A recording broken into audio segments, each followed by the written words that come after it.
Hey, what's going on, guys? I'm finally back from vacation, so that means I can do more videos. Although I never have time for them anyway. That's why I say every time, so there's nothing new about that. But yeah, that's why I haven't posted anything the last week. But now I have some time, finally, to talk about stuff. The crazy clown world that we live in. I was still following all the news when I was gone, and it just never stopped. It never stops. It's 24-hour news that just goes on forever about the stupidest things. So we're just gonna go into two very stupid things. One of them, which is a smaller of the two stories, because the second one, people already talked about that a lot before I even got a chance to talk about it, as usual. But this one, the YouTubers I listen to have not talked about this particularly, although this is a broader trend. This happens all the time, unfortunately.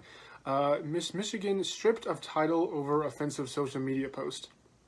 In 2019, Miss World American Michigan winner was stripped of her title because of comments she made on social media about Muslim women and black people, she said. So, here's a disturbing trend. Excuse me.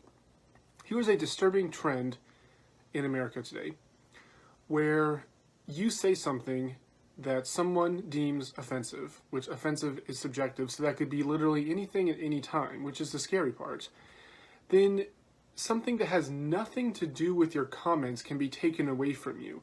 Her Miss Michigan title has nothing to do with what she said, but that is what happened when there was an outrage mob on the internet who saw her comments and got into a tizzy and contacted Miss World America and said, you need to take her title because she said these things.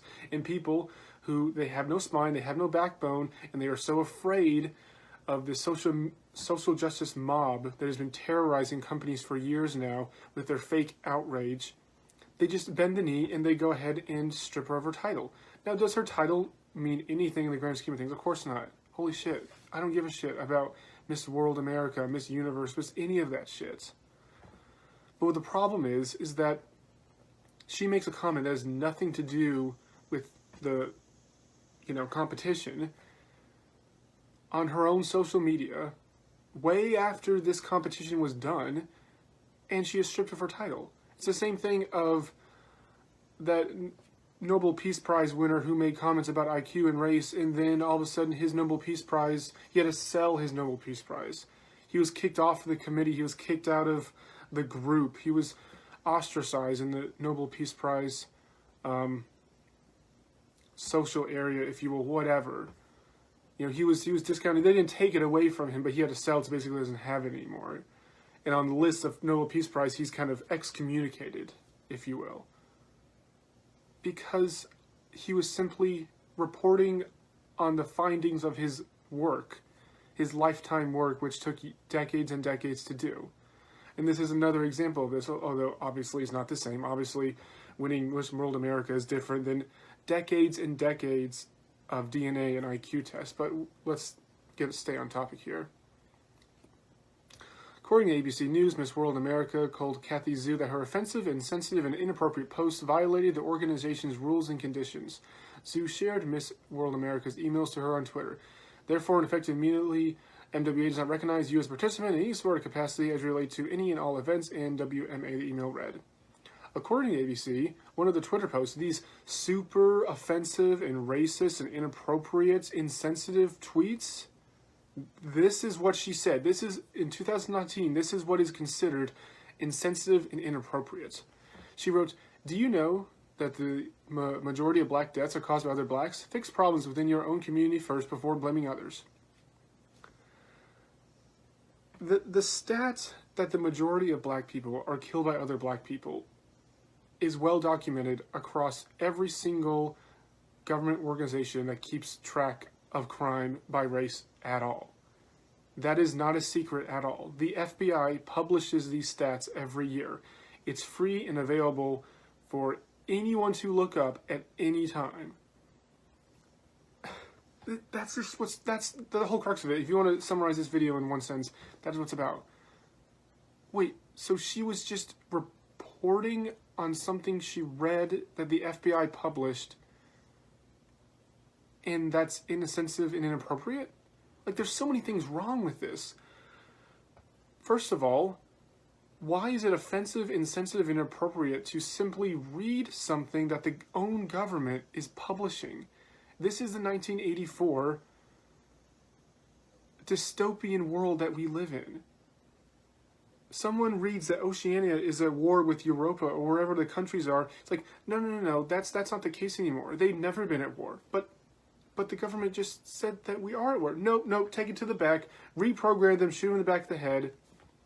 Now, obviously, she's not getting taken to the back room and getting shot in the head. But the principle, the premise of this is the same. You can just look it up. You can just look it up and simply read it, and you are stripped of your title. Well, why is it not offensive, insensitive, inappropriate for the FBI to publish these stats? Why is publishing it, why is gathering this data and publishing it not wrong at all? Because no one's criticizing the FBI for any of the yearly stats that support her statements. But as soon as she simply reads it, then that's suddenly a problem. Are we not allowed to comment on things the government says? That's a kind of a scary premise. That we're not allowed to comment on what our own government publishes to us. Fix problems with your own community first before blaming others. Yeah, when Black Lives Matter constantly rails on the police for murdering black people, for committing genocide against black people, as Tariq Nasheed says.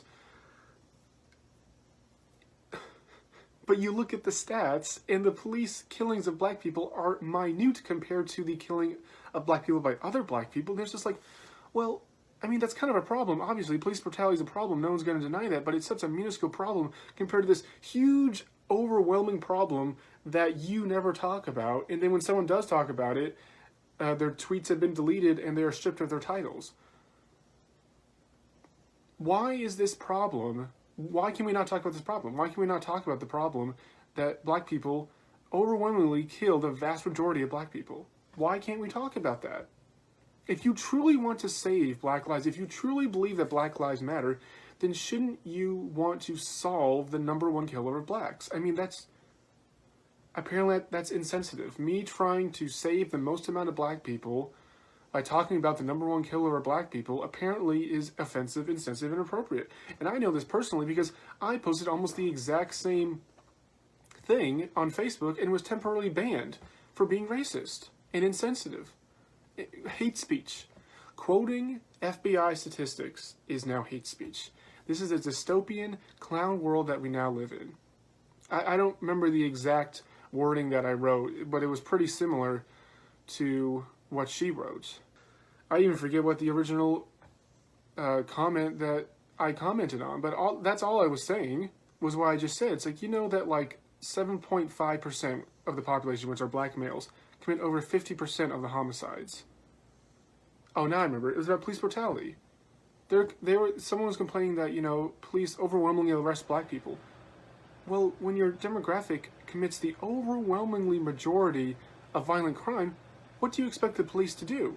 Police are looking at a map and they're like, yeah, we can focus on this white area and this Asian area, but they hardly do, like, literally jack shit. They just take their kids to soccer practice and drink wine at 2 o'clock in the afternoon on their patio. That's a stereotypical suburban, that's a suburban white stereotypes, Or we can look at this other neighborhood that commits like 90% of the homicides in this county. Not only homicides, but all violent crime. Assault, burglary, rape, home invasions, whatever. Maybe we should station more officers there if we want to stop the violent crime in this area. How is that not logical? How is that racist? How is that offensive? How is that... What do you want the police to do? Well, I know what Black Lives Matter want to do. I've talked about them in other videos, how they just want to get rid of the police. They don't want the police in their neighborhoods. They don't want the police to arrest black people. When black people commit crime, they don't want police to arrest black people.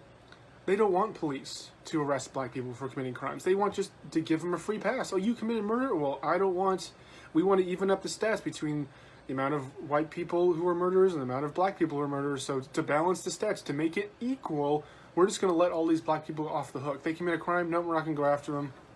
That's police brutality. We can't chase them. They're in fear for their lives. That's racist, whatever. That's what they want.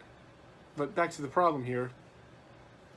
The other tweet, there is a try-hijab on booth at my college campus. So you're telling me now it's just a fashion accessory and not a religious thing? Or you're just trying to get women used to being oppressed under Islam? That one was posted on World Hijab Day in 2018. Both have been deleted. What's wrong with not liking a certain event on a college campus? She didn't say anything about, she didn't say anything truly Islamophobic, like all Muslims are terrorists, terrorists is just a Muslim thing, there are no other terrorists except Muslims, like any of that shit. No, she just said, well, it's kind of weird that the hijab, they tout it as a religious garment, but now they're just giving out to non-Muslims willy-nilly. And she was confused by that. Like, well, is it a fashion accessory or a religious thing? Because if a religious thing, you wouldn't be doing that. That's all she was asking. But apparently, that's offensive, insensitive, and inappropriate. Somehow, apparently. Zhu is the vice chair of University of Michigan College Republicans Group, and she is a Donald Trump supporter. Wait. Are you saying that she's a minority and she's a Republican and she's a Donald Trump supporter? She must be a self-hating Asian, because everyone knows that Donald Trump hates all minorities. He only loves white people.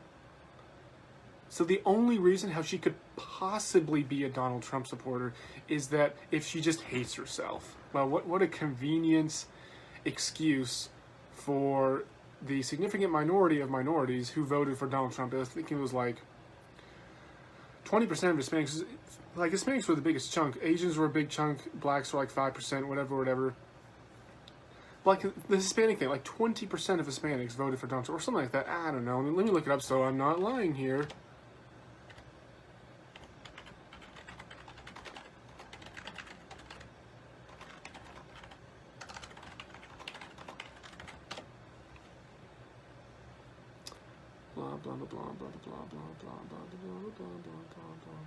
Yeah, 29%. Wow, it's even higher than I thought. So basically 30%. 30% of Hispanics voted for Trump. Does that mean that 30% of Latinos hate themselves? They're self-hating Hispanics, and they just don't know their own what's good for them. They're voting for someone who's racist against them, who doesn't have their best interests at heart.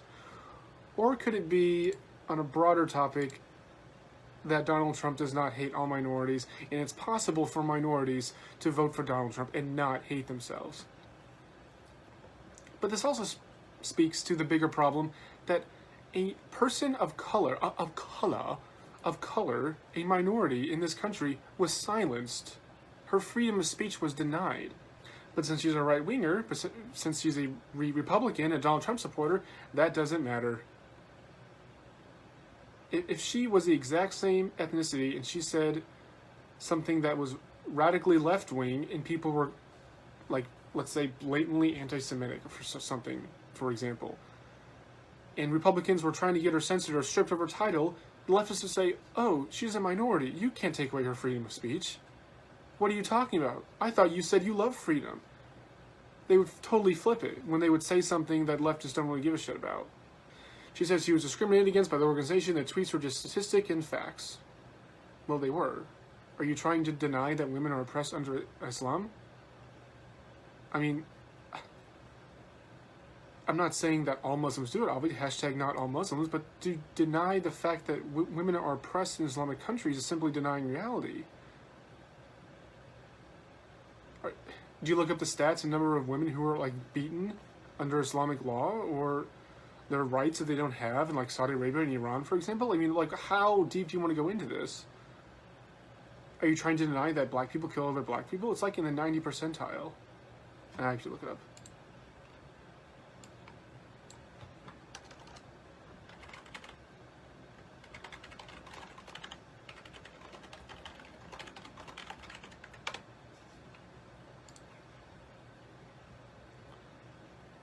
Yeah, right here. Oh, this was... yeah, so the Washington Post. The most recent data available for the FBI, which 2015, indicates that 89.3, so basically 9%, percentage of black murder victims that year were killed by blacks. So Donald Trump's tweet was off by 7%. I will give him that. It was off by 7%, so it really was 90% instead of 97%. So let's just get that. Blacks killed by police. Only 1% of all black people killed are killed by police. Only 16% of whites are killed by other whites. A whopping 81% of whites killed are killed by blacks. And the whopping amount, 90%, literally 9 times out of 10, a black person is killed by other blacks. I'm racist, I'm banned off Facebook, I'm banned off Twitter. Any titles I have are now stripped simply by reading this stat that the Washington Post reports from the FBI. Why aren't any of the Washington Post people getting fired from their jobs or stripped of any journalist rewards or awards that they have won? Why is it this two-tier system where ordinary people can say something and taken everything away from them, and then like a journalist or a politician or a celebrity can say the exact same thing and they're magically okay? They're not touched at all. Why are we okay with this in a society where people simply quoting FBI statistics are considered racist? She never said that black people are killed by black people because they're black, because they're inferior, because they're horrible people, because they're inferior race or whatever. Then that would be racist, obviously. But simply quoting it and saying, hey, blacks, if you want to solve the problem of black people getting murdered, if you truly believe that Black Lives Matter, shouldn't you focus on the source that is killing literally 90% of you people? It seems like a logical way to solve the problem. Same thing with whites. Why do we not focus on white crime? Because it's 16%. What about the 81%? Yeah, that's a bigger problem. That's why we try to focus on it, on black crime. That's not being racist. That's simply trying to solve the problem in the most logical way. But apparently, that's racist. I was going to talk about another issue. The Congresswoman described life in migrant detention. In some cases, it felt like a third world country on our side of the border. Well, because it has a bunch of third worlders in there, and you didn't adequately fund border security or border anything. We'll talk about it another time, though, when I have more time, which will be never, but see you guys later.